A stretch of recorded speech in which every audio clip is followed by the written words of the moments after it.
Bert Ruiter is a consultant of Christian-Muslim relations within European Christian missions and the European Evangelical Alliance.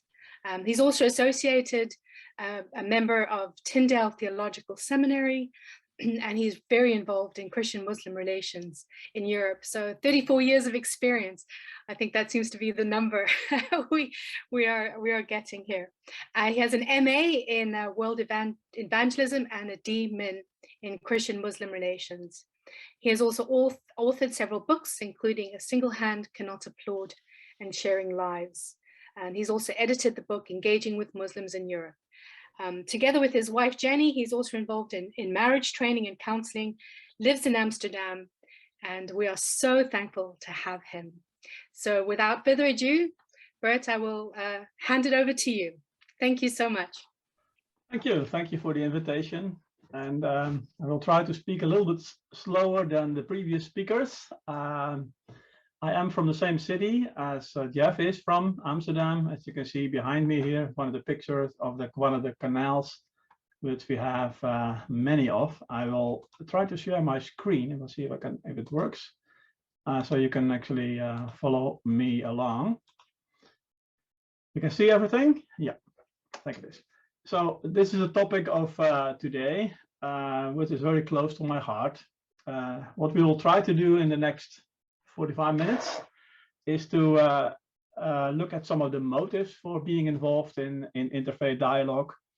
Also different forms that we can have this, as well as some goals, some of the key values that we need to have in order to be involved in interfaith dialogue.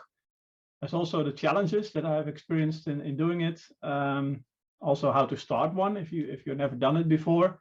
And also how to connect this to church planting and evangelism, which I'm sure some of you want to know as well. So the, let's see, you can move my screen here. Yeah. So one of the books that is, a booklet that has been written about this topic is A Christian Witness in a Multi-Religious World, written by several of the umbrella organizations in the World Council of Churches, the World Evangelical Alliance, and also the Roman Catholic Interreligious Council. In this booklet, they have, I quote a few things on the slide here, which they say, Christian witness in a pluralistic world includes engaging in dialogue with people of different religions and cultures. And also Christians should continue to build relationships of respect and trust with people of different religions, so as to facilitate deeper mutual understanding, reconciliation, and cooperation for the common good. And of course, they say later in the booklet, because of all the tensions and conflicts that are happening around the world, it is vital that we are involved in helping with one another in conflict resolution, in restoring justice, healing memories, reconciliation, and peace building. So that's an interesting booklet to look at if you are interested in the topic. I have been involved in this for quite a while in different ways, and I probably will explain, give some examples later. At the moment, I'm leading 2 interreligious networks in Amsterdam. I'm leading an imam pastors meeting. I regularly speak at Islamic conferences. I will be doing another one in a few weeks from now. I have been guiding groups of people going into mosques all around Europe. I speak sometimes in mosques, or having public debates with Muslim scholars. And as also been mentioned, Jenny and I have been involved in interfaith marriage seminars. So what are we talking about when we talk about dialogue? The word is being mentioned in the New Testament, and generally we can say it refers to think different things, ponder on them, dispute, to converse, to change opinions, to engage in speech, to instructional discourse, frequently including exchange of opinions. A definition that I found quite helpful is the one that's Abril put together. He said, dialogue is that address and response between persons in which there is a flow of meaning between them in spite of all the obstacles that normally would block the relationship. It is that interaction between persons in which one of them seeks to give himself as he is to the other and seeks also to know the other as he is. Of course, you can also say see. And I think what behind all of this is interfaith dialogue is about getting in touch with the Muslim, the human being behind the Muslim. To get in touch with the human being behind the Muslim. This is actually an example of me. I'm speaking in a mosque. The imam of the mosque is sitting next to me there. And it's vitally important that we consider Muslims in our country, in our cities, in our streets, first of all, as human beings of flesh and blood, and not as representatives of a religious system. Interfaith encounters, believers meet each other in the first place as fellow human beings, as creatures and image bearers of God, not primarily as representatives of religion. And interfaith dialogue or interreligious dialogue is a dialogue of human beings, not a dialogue of religions. And I find this a quite important distinction. Religions are abstract, timeless, elevated above culture. Believers are people of flesh and blood who can give their religion life, hands and feet and ears and eyes. I can drink tea with Muslims. I cannot drink tea with Islam. I can learn about Islam as a religion from a book, but in daily life, I'm dealing with Muslims who shape their religion through their daily life. Dialogue is about human interactions. Someone said, for a productive dialogue to emerge, the focus and point of departure should not be the other person's particular religious adherence, but the very otherness of those who profess a different religious affiliation. Our deep concern to understand fellow human beings should beckon us to come to the table of dialogue. A deep concern to understand a fellow human being. That's what it is all about. Actually, this is my wife in the midst of several of her Muslim friends. At the same time, of course, interfaith encounters and cooperation, we do not leave our religion out. We bring it to the table because it determines who we are. It determines our identity. It forms the basis of our norms and values and is also the starting point for our behavior and choices. So what are some of the motives that we can give for interfaith dialogue? Actually, the picture here is a prize that I won some years ago for my involvement in interfaith dialogue in European context. Well, first, one of the motives is, of course, loving our neighbors. God commands us to love our neighbors as we love ourselves, also to love the strangers as we love ourselves, to love the enemies as we love ourselves. And we are encouraged to reflect the attitude of God towards our neighbors, our foreigners, and our enemies. And this, among other things, is a very practical. The Bible gives some very practical examples of how to practice this, to not mistreat, not oppress them, to seek to understand them, to be kind to them when they are in difficulties, to bless them, to not take revenge, and to do good. Second motive is to seek the peace of our city. Of course, we know from the book of Jeremiah, when Jeremiah writes a letter to the people in Babylon, who were there not by their own choice, but they happened to be in Babylon and they didn't like to be there. But Jeremiah said, seek the peace of the city where God has placed you. And I think this can also be an incentive for us in our cities, in our neighborhoods, in our towns, to seek the peace, irrespective of who lives there. And it also lines up with what Jesus asks us to do or blesses us to do. Blessed are the peacemakers, for they will be called the children of God. Also, we have to understand, and most of us, I guess, know this, interfaith dialogue is an outflow of a holistic view of Christianity. Christianity is more than a personal relationship with Jesus. It's the gospel of the kingdom. And the future king who intends to reconcile all things to himself. This means that seeking justice, peace, reconciliation with others is an integral part of our practicing our Christian faith. So dialogue comes in several shapes and forms, and I would like to mention several of them. First of all, where it begins normally is a dialogue of life or dialogue of presence. Is, I would say, spontaneous dialogue when you live together in the same street with your Muslim neighbors or people of other faiths who live in the same apartment blocks, whom you can meet in the streets while you're waiting for the bus, any normal daily spontaneous interaction. I do admit that not always, although it's natural, it doesn't always happen naturally. Sometimes I notice Christians and Muslims, although live in the same street, live in the same city, they don't really engage with one another very much. It's like the Jews and the Samaritans living in the same country, and the Bible says the Jews did not associate with the Samaritans. Sometimes we need help. This is one of the reasons why I set up an organization in Amsterdam called Kantara, means Arabic, bridge in Arabic, to actually help people to cross this bridge. The second aspect of dialogue is dialogue of action, or dialogue of needs, if you want. It's when we do practical cooperation in areas like social justice, pro-life, human rights, environmental issues. This way, Christians and Muslims can work together, can join hands to serve the community together, to seek the common good, to work towards social reform. And it can actually bring harmony between the two religions. For instance, in the Corona time, a church and a mosque here in Amsterdam worked together to bless the community workers and the healthcare workers with a present, to give them like an encouragement. You have been working hard during this pandemic, and we'd like to bless you, and on behalf of church and mosque together.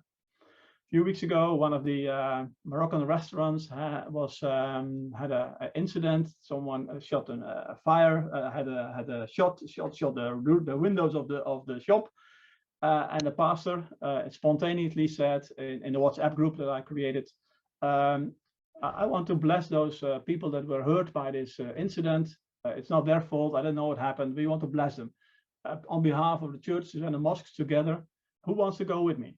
So another pastor said, yes, I will go with you. And two imams also went. So the four of them went to the bakery, blessing the bakery together as churches and Christians and mosques in a collaborative activity. Then you have dialogue of theological exchange, or discursive dialogue. This is where you can actually bring up theological issues together. For instance, in my pastors and imams meetings, we talk about theological issues, homosexuality, the role of women, how to deal with euthanasia, and those kind of things. So very ethical, social, and theological topics that we bring up together. Then we have the dialogue of religious experience, or spiritual dialogue. It's actually where you begin to learn to read the scriptures together, the Quran, the Bible, where you actually maybe begin to pray together. I'm a little bit hesitant. This is almost like the edge of where I want to go when it comes to interfaith dialogue. Although I pray in a mosque many times. When I go with groups to a mosque, at the end of the meeting, I ask the imam, do you mind if I pray for you? And usually they have no problem, so I pray for them in a mosque.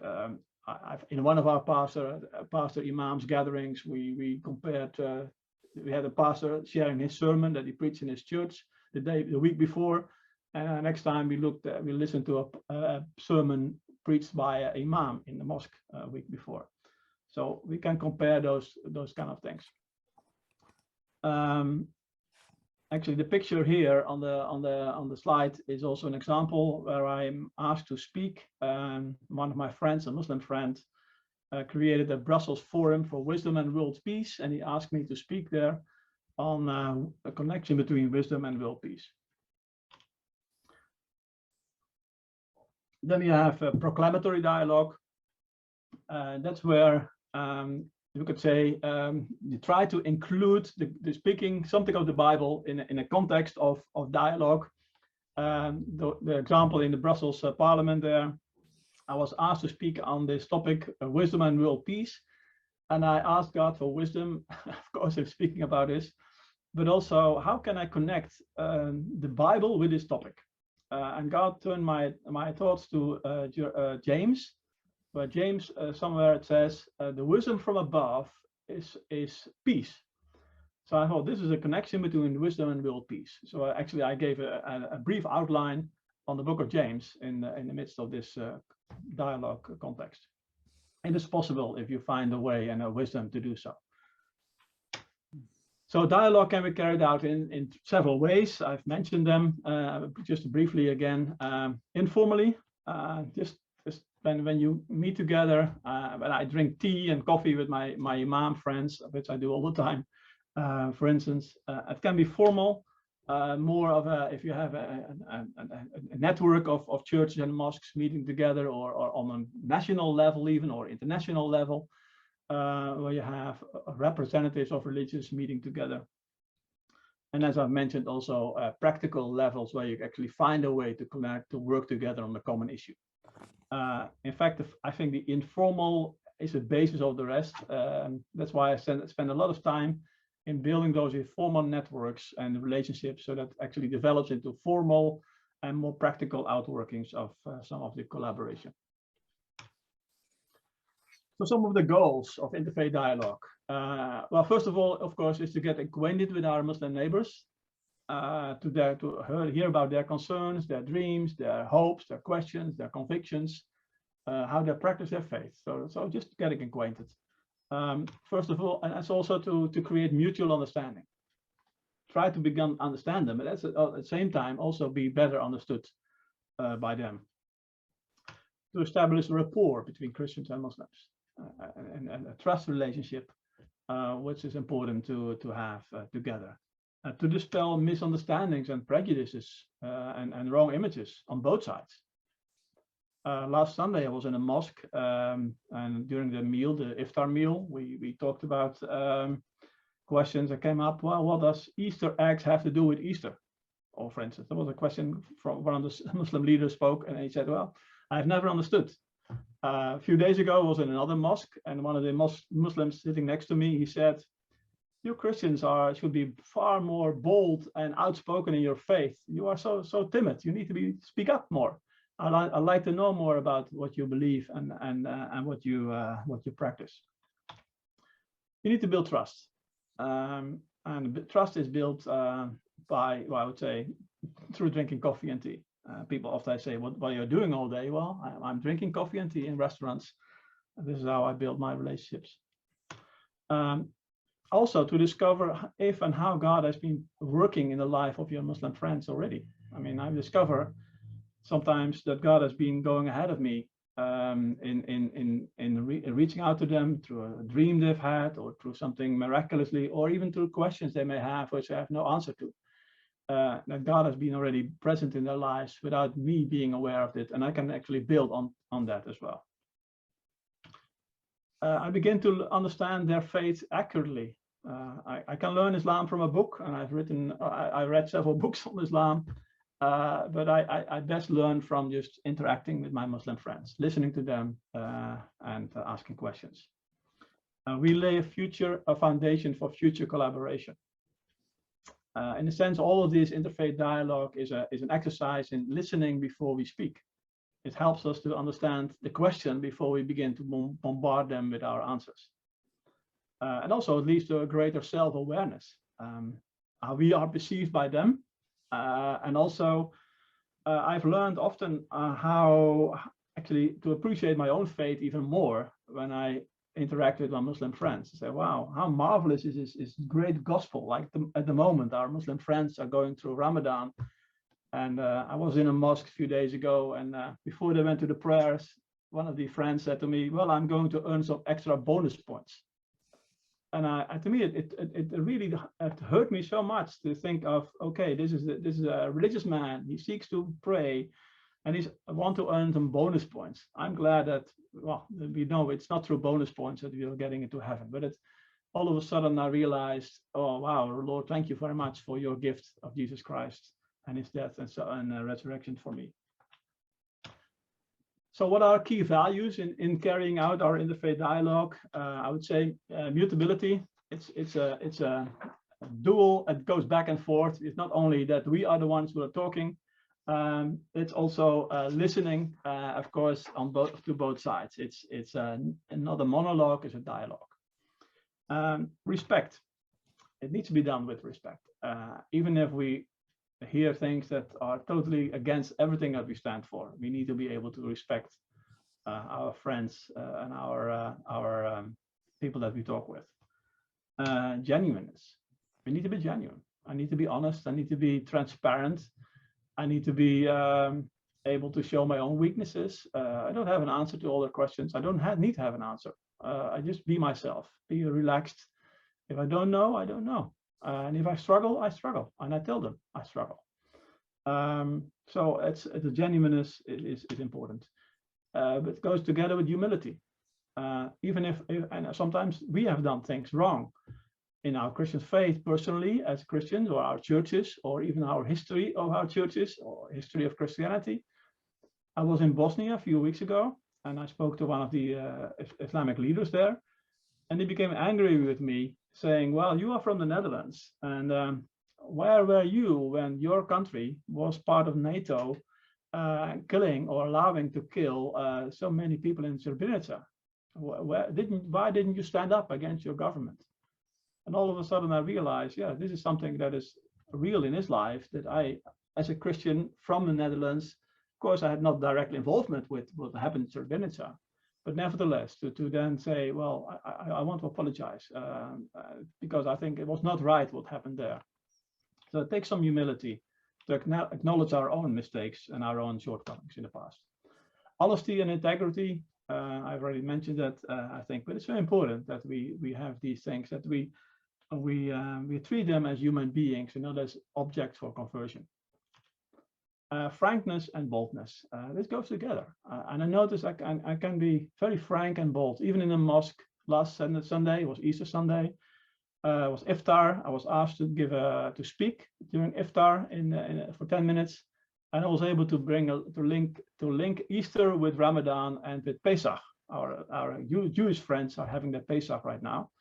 So I was able to share in the mosque openly about the Christian faith without any problems, of course. And I find it important in our interfaith dialogue to speak for myself. So to not say Christianity as such or something of the Bible teaches us, but to say I believe, or I think the Bible says this, or this is how I read scriptures. So keep it to yourself, but also helps the other person or you to ask the other person, how do you believe, or what is it your interpretation of this and this verse? There are some challenges in interfaith dialogue, and I just want to mention several. First of all, there can be a lack of trust between the communities based on previous engagement. Something has happened in the past, or have negative experiences with Christians in the past, and that can make them hesitant to start building this relationship. Some Christians believe we are compromising our faith, that it leads to relativism. And I have to admit, it can be confusing sometimes for Christians to hear things or to see things that are so close to what we believe, in a sense. It can be confusing if you're not strong on your own faith. Interfaith dialogue it doesn't have to, but it can give little room to communicating the gospel. It needs, sometimes people say it's something for specialists. It may not be relevant for everyone.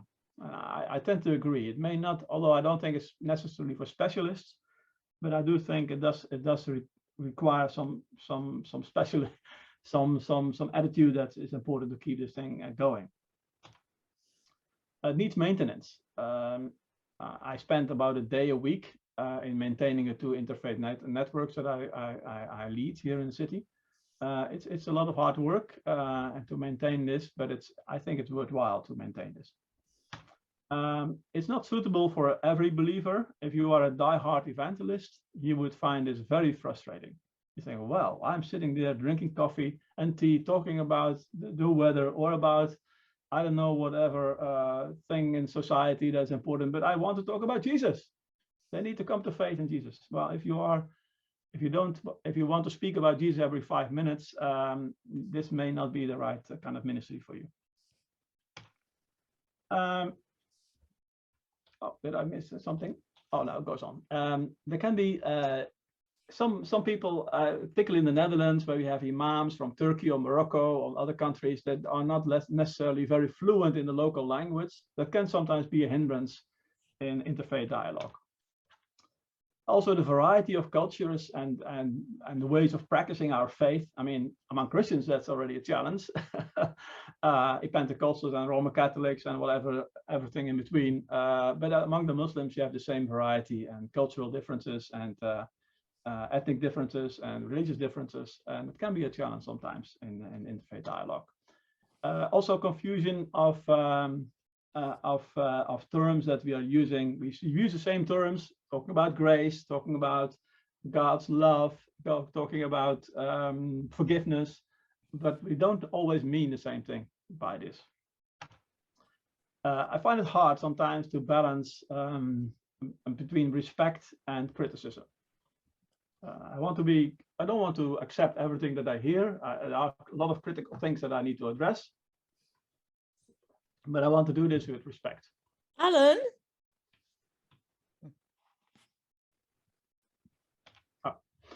How to start interfaith dialogue in your church. If you want to start or a church or ministry or whatever, I would say, well, first of all, pray. Sounds obvious, but it's important to realize this is not a game we are playing. It's a spiritual warfare. It's a battle, and we need to ask God to guide us in our process. We need to identify the mosques and the Muslims and the Islamic institutions that we have in our neighborhood. Make a list of them. Sorry. We have to then also, I think, how can we find people in our own churches or networks that are interested in this ministry as well, or also for prayer. When I go into a mosque or meet with Muslims, I have many people sometimes praying for me while I'm there. It's like I said, it's a warfare, and I don't see my Muslim people as opponents or as people that are evil, demon possessed, but I do realize it's a spiritual battle involved in the heavenly realms behind the work that we are doing. Important that also a pastor seeks to contact an imam. Recently, I had a pastor who said to me, "Bert, I'd like to get in touch with the local mosque in my neighborhood." And I said, "Well, that's great. I can put you in touch with the imam there." And they have been meeting ever since. And that was a great way of connecting. And then you can identify matters of common concern. And begin there. What is it that we have in common? Is it something in the neighborhood that's an issue? Pollution or garbage in the streets, or I don't know what, unsafety of the houses, or noise or violence or loneliness or whatever. Find a way to connect together and work on this issue together. Of course, I hear some people thinking almost, well, yeah, but how about the gospel? Aren't we called to make disciples? Absolutely, I would say. Does this not include Muslims? And I said, of course it does. Should we therefore not use every opportunity to share the gospel with Muslims? Should we not get involved in winning Muslims for Jesus? And I would all say, yes, yes, yes. Building relationships, listening, learning, drinking coffee, tea, doing social work or other communal activities with Muslims might be something that for some people, as I've said, seems a waste of time and a digression from our true calling, which is to make disciples of Jesus. And let me emphasize that in becoming involved in these kind of ministries, we do not have to deny or ignore our convictions about the uniqueness of Christ and the authority of the Bible. In fact, that's why I like this quote from about prophetic dialogue. Interfaith dialogue has a prophetic character. The dialogical dimension is obviously the spirit of listening, learning, respect, and empathy. At the same time, prophecy requires honesty, conviction, faith, and courage to speak the truth as one knows it, In some ways, it's a moment for respectful, mutual proclamation. I like this. I strongly believe that we have to integrate proclamation with incarnation. And we see this clearly in the lives of Jesus and the Apostle Paul, for instance. The Apostle Paul, he wrote to the church in Thessalonica, "We loved you so much that we were delighted to share with you not only the gospel of God, but our lives as well, because you have become so dear to us." And the emphasis there is we were delighted to share not only the gospel, but our lives as well. For many years, in fact, I've been in this ministry now for 33 years, 34. I think the first 10 years, I mostly shared gospel, but hardly sharing lives. And I've become to convince now, no, they need to go together. We cannot share gospel without sharing lives. And sharing lives is messy because it's unpredictable. It involves myself as much as anything else. But it's vital, I believe, in this. Actually, I've developed a course called Sharing Lives, and I can talk more about this if you're interested. Muslims are not in the first place object for conversion, but people of flesh and blood. And I believe that sharing the gospel with Muslims needs to be incorporated in sharing our lives with them. And dialogue, I have to realize, is just one of the many ways that God is using in His sovereign wisdom and His abundant love to make Himself known to Muslims. There are other ways. I mean, I realize it's not the only way. There are proclamation, there are apologetic, there is dreams and visions, internet evangelism, and you name it. There are lots of other ways. And they should not be played out against each other. They can stand alongside and prayerfully being used as God wants. I believe that I strongly encourage that every individual Christian and local churches should become involved in interfaith dialogue. While the theology of our Christian faith is different from the theology of our Muslim faiths, the vast majority of Muslims will only know what actually means our theology if they see it lived out in our way we behave. Witnesses of Christ are called in the Bible the aroma of Christ, letter of Christ. And Muslims need to be able to smell Christ in us and read Christ through us. They need to see that our theology becomes theopraxy. And interfaith dialogue is, I believe, an important means to do so.